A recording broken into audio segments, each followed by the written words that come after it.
మినుముల్ని శుభ్రం చేయాలంటే చాలా కష్టమండి బాబు. నేనేమో అనుకున్నాను కానీ చూడండి ఇక్కడ మినుములైతే మిషనేసినప్పుడు లాస్ట్‌లో కొన్ని ఇలా బాగా ఎక్కువ మట్టి వస్తదంటండి. మట్టి పెడ్డలు వస్తూ ఉంటాయంట.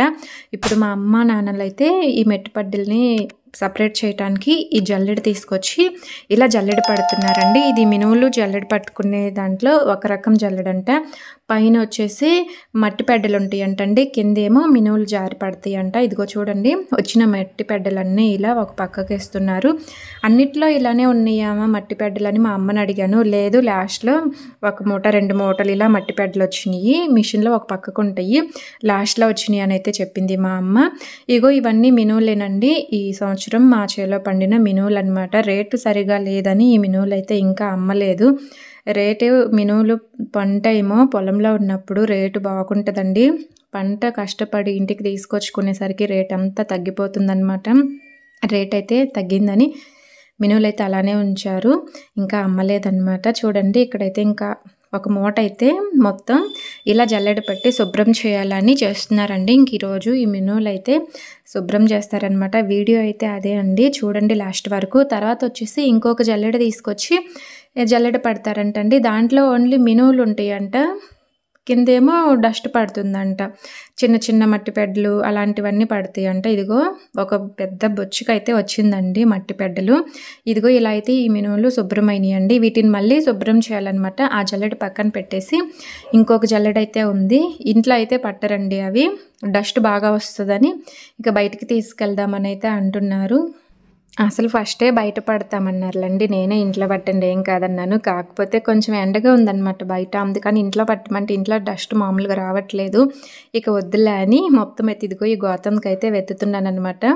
ఈ గోతంకి ఎత్తేసి బయటికి తీసుకెళ్తే ఇంకా గుమ్మం ముందైతే జల్లెడ పడతారనమాట. ఆ జల్లెడలో పైన ఏమో మినుములు వాటికే ఉంటాయి. కింద అంతా మట్టి పెడ్డలు డస్ట్ అంతా కిందకు వచ్చేస్తుంది అంటండి. చూద్దాం ఒకసారి. 2 రకాల జల్లెళ్ళు అంటండి. ఆ బస్తాల్లో మినుములన్నీ శుభ్రంగానే ఉన్నాయండి. 2 మూటలు అయితే ఇలా మట్టి పెడ్డలు వచ్చినాయి అంట. నేను చెప్పాను ఆ బస్తాల్లో ఒక మూట తీసుకొని శుభ్రం చేసుకొని మనం వాడుకుంటే సరిపోతుంది కదా అంటే, లేదు వీటిని శుభ్రం చేసుకుందాంలే, ఇవైతే తక్కువ రేటుకి కొంటారు ఇన్ని మట్టి పెడ్డలు ఉంటాయి అని అయితే అంటున్నారనమాట. చూడండి పంట పండించి కూడా మంచిగా ఉన్న మినుముల్ని శుభ్రం చేసుకొని మిల్లేయించుకుందాం అనుకోకుండా ఇలా మట్టి పెడ్డలు ఉన్న వాటిని శుభ్రంగా ఇలా జల్లెడలు అయితే పడుతున్నారనమాట. ఎందుకంటేనేమో రేటు తక్కువ కొంటారు కదా, ఇందులో మట్టి పెడ్డలు ఎక్కువ ఉన్నాయని మనం శుభ్రం చేసుకొని తినటానికి ఉంటాయి కదా అని అయితే అంటున్నారనమాట.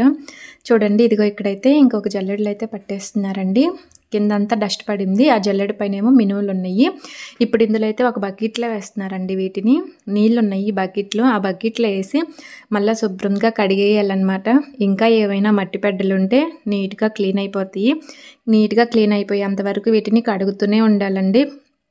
ఒక గోతం నిండుగా అయితే తీసుకున్నారు. మూతి కట్ట అంటే తెలుసు కదా, అలా తీసుకున్నారండి. ఇవి మొత్తం కడిగి శుభ్రం చేసేసరికి సగానికి వస్తాయేమో అని అయితే నాకు అనిపిస్తుంది. ఎందుకంటే మట్టి పెడ్డలు కూడా చాలా పోయినాయి కదా. ఇదిగో ఇంకా బోరింగ్ దగ్గరికి అయితే వచ్చామండి. తెలుసు కదా చేతి పంపు అనమాట. అక్కడికైతే వచ్చేసి ఇలా అమ్మ అయితే మినుములు శుభ్రం చేస్తుంది. చూడండి ఇలా చిల్లులు గిన్నెలు వేసి మొత్తం ఇలా వడకడుతుందనమాట. దాదాపు ఈ పని అంతా కూడా 2-3 గంటలు పట్టిందండి. అంత ఈజీ అయితే అవ్వదు, చాలా టైమే పట్టింది. వీటిని శుభ్రం చేయడానికి 1కి 2-3 సార్లు కడగాల్సి వచ్చింది. 2-3 సార్లే కాదండి, 4-5 సార్లు కడిగామన్నమాట. ఎందుకంటే మట్టి పెడ్డలు ఎక్కువ ఉన్నాయి కదా. ఇంకా జల్లెడ పట్టకపోతే ఇంకా ఎక్కువ ఉండేయండి. జల్లెడ పట్టడం వల్ల చాలా వరకు ఈజీగా అయిపోయినట్టు అయితే అనిపించింది నాకు. నేను చేలో పంట పండటం ఏమో కానీ ఇదంతా కష్టపడి ఇలా చేసే బదులు 2-3 కిలోలు మినుములు కొనుక్కొచ్చుకుంటే సరిపోతుంది కదమ్మా మినప్పప్పు అని అయితే అంటున్నాను. భలే చెప్తావులే, ఇంక నీలాంటి వాళ్ళు ఉండాలి బద్దకస్తులు అని అయితే అంటుందన్నమాట మా అమ్మ. చేలో పండిన పంటను కూడా శుభ్రం చేసుకొని ఇసురుకోవటానికి కష్టం అనుకుంటే ఎలా, ఇంక ఇట్లా అయితే ఎట్లా అని అయితే అంటుంది. సర్లే అయితే శుభ్రం చేయని అయితే చెప్తున్నాను. ఎండ అయితే మామూలుగా లేదండి. మేము 10-11కే స్టార్ట్ చేసాము. అయినా కానీ ఎండ ఘోరంగా ఉందన్నమాట. ఇదిగో ఇంకెక్కడైతే చాలా వరకు అమ్మ అయితే శుభ్రం చేస్తూ ఉంది. నేనైతే బోరింగ్ దగ్గర నీళ్ళు అయితే కొడుతున్నాను. 1కి 4-5 సార్లు కడిగేసి ఇలా చిల్లులు గిన్నెలకైతే తీస్తుందండి మంచిగా ఉన్న మినపప్పు అంతా. చేలో పంట పండటమేమో కానీ ఎంత సేకరో చూడండి. ఇంకా ఒకసారి కష్టపడితే మనం సంవత్సరం అంతా తినొచ్చు గదా! సంవత్సరం అంతా కొనుక్కునే పనుండదు మినువులు అనైతే అంటుందనమాట మినపప్పు. ఇప్పుడు ఒక్కసారి కష్టపడితే సంవత్సరం అంతా తినొచ్చు. ఇది కూడా కష్టం అనుకుంటే ఎట్లా అనైతే అంటుంది మా అమ్మ. ఒక చీర డాబా పైనేసి అంటే టెర్రస్ పైన అనమాట డాబా పైనేసి ఆ చీర మీద ఇలా మినపప్పు అన్నీ అయితే ఆరపోస్తున్నానండి. మా అమ్మ కడిగిస్తూ ఉంటే నేనేమో ఇంకా తీసుకొచ్చి ఇలా డాబా పైన అయితే ఆరపోసానమాట. చూడండి లాస్ట్లో ఇంక ఇలా చిల్లుల గిన్నెలో పోసి ఇంక ఇలా బోరింగ్ దగ్గర అయితే నీళ్ళు అయితే ఇలా కొట్టేస్తుంటే మట్టి అంతా ఈజీగా పడిపోతుందండి. ఇలా క్లీనింగ్ అయితే చాలా సులభంగా అనిపించింది. అందుకని ఇంక ఇలా చేస్తుందనమాట. చాలా వరకు అయిపోయినాయండి క్లీన్ చేయటం. ఇంక వీటిని అయితే తీసుకెళ్ళి ఇంకా కాసిన ఉన్నాయి కదా వీటిని కూడా డాబా మీద అయితే ఆరిపోస్తానమాట. చూడండి మొత్తం అయితే ఇలా ఈరోజు మినువులు అయితే క్లీనింగ్ పని అయితే పెట్టుకుందనమాట అమ్మ. మీలో ఎంతమందికి మినువులు ఇలా క్లీన్ చేస్తారని తెలిసి ఏంటనేది కూడా కామెంట్ బాక్స్లో కామెంట్ చేయండి. చూసారు కదా ఇలా అయితే ఆరిపోసామండి. మధ్యలో 2-3 సార్లు వచ్చి ఇలా తిప్పుతూ ఉండాలన్నమాట. ఇలా తిప్పుతూ ఉంటే చక్కగా మినువులన్నీ ఆరిపోతాయండి. ఎండ బాగా వస్తే ఒక రోజులో ఆరిపోతాయి, లేకపోతే 2 రోజులు ఆరబెట్టాలన్నమాట. వీటిని తీసుకెళ్ళి మిల్లు వేయించుకుంటే మనకి మినువులు పప్పులాగా అయితే వస్తాయి అన్నమాట, మినపప్పులాగా. లేకపోతే ఇసురుకోవచ్చు అనమాట. చూడండి ఇంకా సాయంత్రం పూట అయితే మినువులు బాగా ఆరిపోయినాయండి. ఒక గోతంకి అయితే ఎత్తుకొని తీసుకొచ్చేసామన్నమాట.